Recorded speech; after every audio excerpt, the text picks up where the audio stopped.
Alright, this week, SmackDown Live. January 10th, 10 days into the new year. We begin with the Ambrose Asylum, with your new Intercontinental Champion, Dean Ambrose. Who wanted to have a gator, but didn't have the permits. So instead, he got a skull that he named Maurice.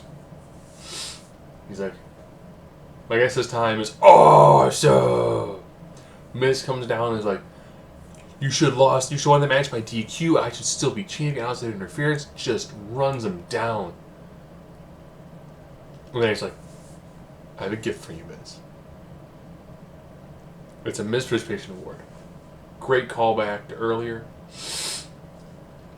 Miz goes ballistic, begins to pound on Ambrose. Holds Ambrose up for a slap from Maurice. Ambrose gets out of the way.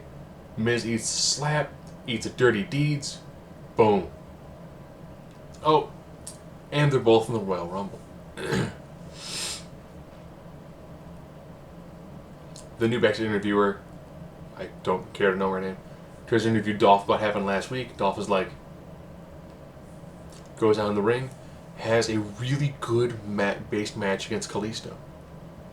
I occasionally forget that Ziggler actually is really good when allowed to do what it is that he does. Loses by like a quick roll-up. Beats down Kalisto, which makes Apollo Crews come down. He beats down Apollo Crews, both with a freaking chair.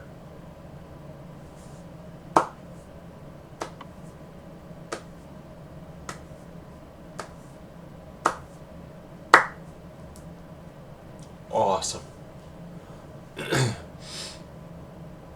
Ziggler needed something. This is a good revitalization for his career. Love it. Good. Good. Good. Nikki Bella's going to rematch with Natalya. Natalya blindsides her from behind. Beats her down. Natalya's in the ring waiting for Nikki like... Nikki finally comes down and tears off her shirt because that's what she does. And then they just brawl. Pull apart, brawl. Pull apart, brawl. Pull apart, chop block to Nikki's surgically repaired leg. Knock her out of the ring. Sharpshooter on the outside. Good. Good. Build it as a blood feud. But also the whole... You've got like 4 minutes. Can you do a good match in 4 minutes? Pull apart, brawl, and the beatdown? That works in 4 minutes. Wrong with it. Becky Lynch has got a rematch against Alexa Bliss for the title. And to keep Las Luchadoras at bay, it'll be inside a steel cage. Wait a minute. It wasn't a for the sake of being different. It was actually storyline driven? Huh. Bliss, not happy. Lynch, ecstatic.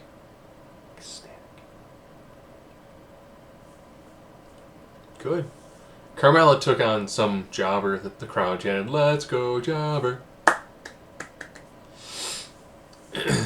Ellsworth is kind of delusional heel manager. Actually works really well. Backstage, she's like, "I have a present for you." And he's like, "I've waited my whole life for this moment." She's like, "We're gonna go clothes shopping next week. Good things come to those who wait. We get you a new wardrobe." And I'm thinking, oh, if she like half Enzo's him up, money. She's an amazing mallet. Good use for him. It keeps him out there. His shirt still sells well. I mean, it's the best of both worlds. That covers all the women's stuff. Tag. American Alpha took on the Wyatts. Nice back and forth. The Wyatts look dominant. Alpha's able to do the babyface, comebacks. Good. Harper gets on the apron. Distracts Gable. Orton is able to get a thumb to the eye. Goes for the vintage DDT. Ends up running him straight into where Harper is. Harper kind of gets involved. Another pinfall. Wyatt's not looking as dominant. Harper and Orton getting into it. Wyatt gets in the ring. What was it? Trying to separate him. Eats a punch from Harper. Leaves the ring. And I was like, man. But we know we're going to see Orton and Wyatt probably WrestleMania. It's good. Oh, the theme music is phenomenal. Would like to see him run a little bit longer. I think they won that Fatal 4-Way. And they maybe won a couple more matches and then lost at Royal Rumble to American Alpha. But Alpha getting a surprise victory works too. So, very well done. Enjoy it. It's done. It's clean. It's simple. It's basic. And it's done well. That's all people are asking for. They want a clean, simple, easy to follow story. It can have additional layers to it. That's fine. No one's saying you can't have layers to it. But it's done well.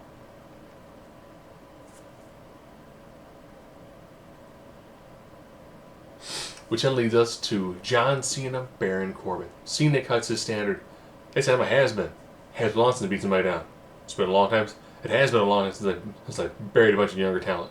It has been. I'm like, yeah. You've been called a has-been before on a part-timer, and it's kind of the exact same promo. But he does it well. Corbin is like, you say it's your time? It's the end of days for you. Cool. Short, to the point. AJ's like, hey, I'm going out there. I'm back out here. Do your AJ impersonation and beat up John Cena. Nice callback to that. I'm like they do smart, basic callbacks. Corbin, Cena, makes a really solid match. I like how they elevated Corbin. It's weird because you have Corbin on one show and Strowman on the other. They're both two big guys, predominantly trained by the E, who are getting some nice pushes. And are doing good work in the main event. Who would have thought? Corbin does a pretty good job stuffing John Cena in most chances. John Cena actually hits a tornado DDT. Nice one, looks pretty crisp. Followed up by his pseudo blue thunder bomb. 5-knuckle shuffle. And then an AA. And I was like, you know what? I'm okay with John Cena winning. Because it builds up to the whole John Cena's going to beat AJ Styles. Had he eaten a loss, then he just could have been like, you have lost a step. You are a has-been. Muscle hanging up, part-timer. And then Corbin could have just ran his mouth for a good length of time on beating John Cena. And then it would have made Corbin a big deal. I think it also would have made that whole, maybe John has lost a step. Maybe John can't beat AJ Styles. Now it's John's top of his game. He's going to beat AJ Styles. You can't have both of your main babyface challengers be so tough to defeat and so dominant, because then that I need to overcome the challenge doesn't matter if you've already overcome the challenge. Just saying. If I'm able to jump over like a 5-foot obstacle consistently, when you're like, here's your new challenge, 4 foot. Oh, I jumped 5 with no problem. Here's your new challenge, 4 foot. Yay. Huh. Why is the crowd not excited? But SmackDown does a much better job of doing that because it's not stuffed in your face the whole time. Roman!